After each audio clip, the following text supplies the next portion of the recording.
আল্লাহু রাব্বু মুহাম্মাদিন সাল্লাল্লাহু আলাইহি ওয়াসাল্লাম নাহনু ইবাদু মুহাম্মদ সাল্লাল্লাহু আলাইহি ওয়াসাল্লাম। আজকে দেখি যে হাদিসে বর্ণনা আছে যে এক রমজান থেকে দ্বিতীয় রমজান পর্যন্ত কাফারা হয়ে যায়, যা গুনাহ করেছি তা মোচন করে দেন আল্লাহ রাব্বুল আলামিন, তা মুছে ফেলে দেন। এই সম্পর্কে বর্ণিত আছে মুসলিম শরীফ 233 নম্বর হাদিস। এই হাদিস এবং শুআবুল ঈমান লিল বাইহাকি 3347 নম্বর হাদিস। আন আবি হুরায়রা আন্না রাসূলুল্লাহ সাল্লাল্লাহু আলাইহি ওয়াসাল্লাম কানা ইয়াকুল, হযরত আবু হুরায়রা রাদিয়াল্লাহু তাআলা আনহু থেকে বর্ণিত, নিঃসন্দেহে আল্লাহ রাসূল সাল্লাল্লাহু আলাইহি সাল্লাম ইরশাদ করতেন, বলতেন, কি বলতেন? as-salatul khamsatu as-salatul khamsu wal jum'atu ila al-jum'ah wa ramadhanu ila ramadan mukaffiratun ma bainahuma।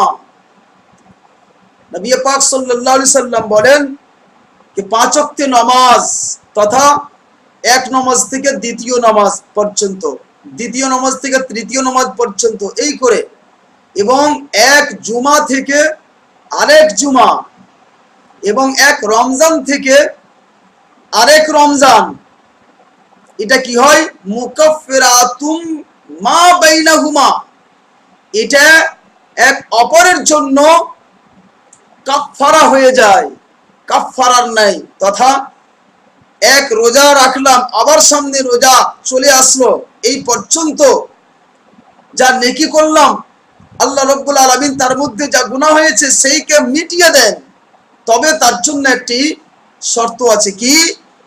ইজাজতুনিবাতিল কাবাইর, যদি সে ব্যক্তি কাবিরা গুনাহ থেকে বঞ্চিত থাকে, তাহলে কি করবে? ধরুন আজকে এখন উপস্থিত রমজান মাস অতিবাহিত, এই রমজান মাসে আমি কোনো বড় গুনাহ কাবিরা গুনাহ করলাম না, আবার দেখছি এই ভাবেই অব্যাহত হতে হতে দেখা যাচ্ছে আগামী রমজান আবার চলে এসছে, আমার দ্বারা কোনো কাবিরা গুনাহ বড় গুনাহ সংঘটিত হয়নি, কিন্তু হয়েছে ছোট গুনাহ, যাকে কাবিরা গুনাহ বলা হয়। আল্লাহর রাসূল সাল্লাল্লাহু আলাইহি সাল্লাম বলেন এই সমস্ত কাবিরা গুনাহর জন্য এই যে রোজা, রমজান মাসের ইবাদত, এটা কাফফারা হয়ে যায় তথা আল্লাহ পাক তাকে ক্ষমা করে দেন। কিন্তু মুআজ্জাজ শর্ত হচ্ছে কি? কাবিরা গুনাহ থেকে বাঁচতে হবে।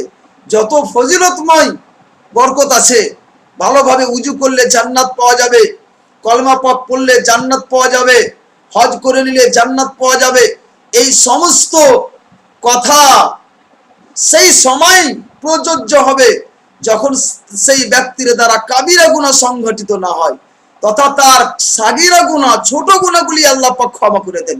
কাবিরা গুনাহও ক্ষমা হয়ে যায় তা নয়, হজ করে নিলে যে সব গুনাহ থেকে ও পরিত্রাণ পেয়ে নিল, সে ক্ষমা পেয়ে নিল, তা নয়, তার সমস্ত ছোট গুনাহ, কাবিরা গুনাহকে আল্লাহ পাক ক্ষমা করে দেন। আরো আগে একটি হাদিস শুআবুল ঈমান লিল বাইহাকিতে আছে 3348 নম্বর হাদিস। এই হাদিসেও বর্ণনা আছে, কিন্তু তিনটি জিনিসকে সেখানে শর্ত করে দিয়েছেন। আন আবি হুরায়রা قال قال رسول الله صلى الله عليه وسلم, হযরত আবু হুরায়রা রাদিয়াল্লাহু তাআলা আনহু থেকে বর্ণিত, তিনি বলেন কি আল্লাহ রাসূল সাল্লাল্লাহু আলাইহি সাল্লাম ইরশাদ করেন, as-salatul maktubatু ila as-salatillaতি কাবলাহা কাফফারাতুন, তথা একটি ফরজ নামাজ দ্বিতীয় ফরজ নামাজ পর্যন্ত, একটি ফরজ নামাজ দ্বিতীয় ফরজ নামাজ পর্যন্ত, তার পূর্ব পর্যন্ত তার জন্য কাফফারা হয়ে গেল। তথা কোনো এক ব্যক্তি একটি ফরজ আদায় করলো, আবার দ্বিতীয় সময়ের ফরজ নামাজ আদায় করলো, এই মধ্যখানে যা সাগীরা গুনাহ হয়েছে আল্লাহ পাক তা ক্ষমা করে দেন, সেটা তার জন্য কাফফারা হয়ে যায়। ওয়াল জুমাতু ইলাল জুমাতিল্লাতি ক্বাবলাহা কাফফারাতুম মা বাইনাহুমা, আর এক জুমা থেকে অপর জুমা তার পূর্ব পর্যন্ত যা গুনাহ হয়েছে সেটাও এই পরবর্তী জুমা তার জন্য কাফফারা হয়ে যায়। ওয়াশ-শাহরু ইলা-শাহর ইয়ানি শাহরু রমাদান ইলা শাহরি রমাদান কাফফারাতুম মা বাইনাহুমা, এবং রমজান মাস দ্বিতীয় রমজান মাসটা তার জন্য কাফফারা হয়ে যায়।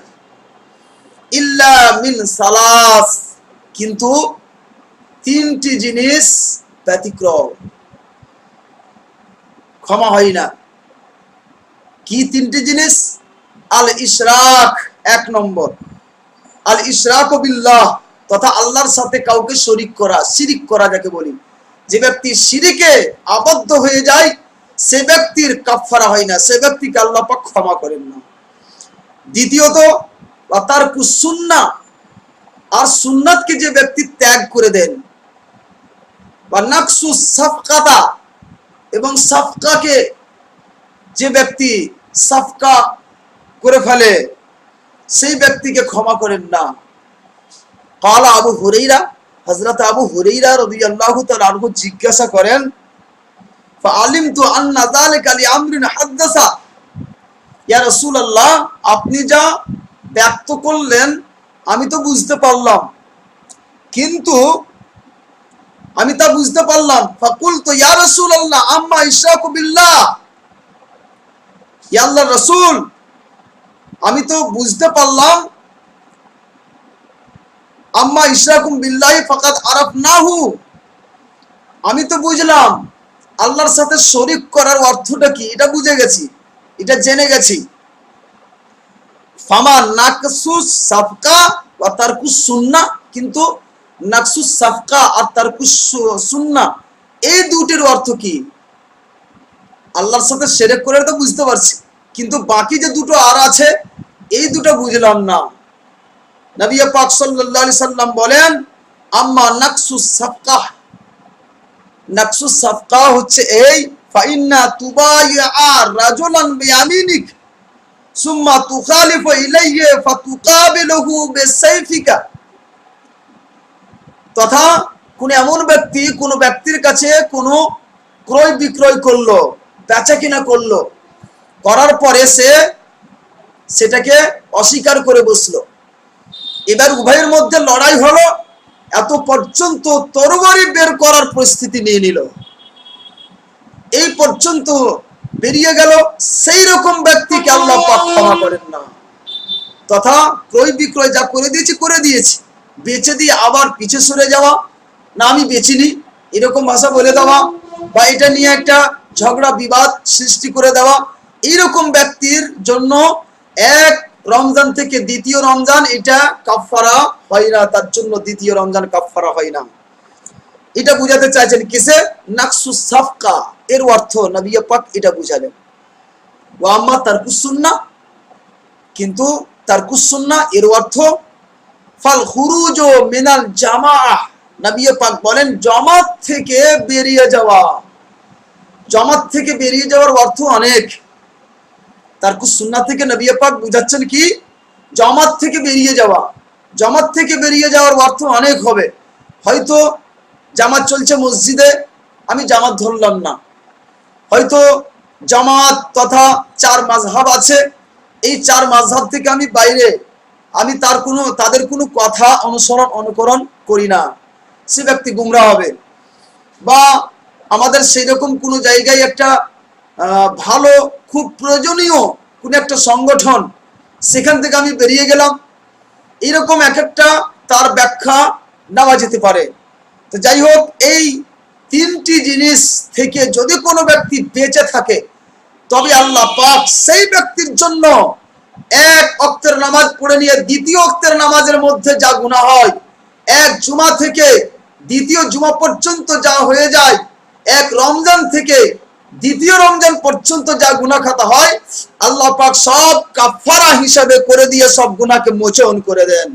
ওয়া আখিরু দাওয়ানা আনিল হামদুলিল্লাহি রাব্বিল আলামিন। আসসালামু আলাইকুম ওয়া রাহমাতুল্লাহি।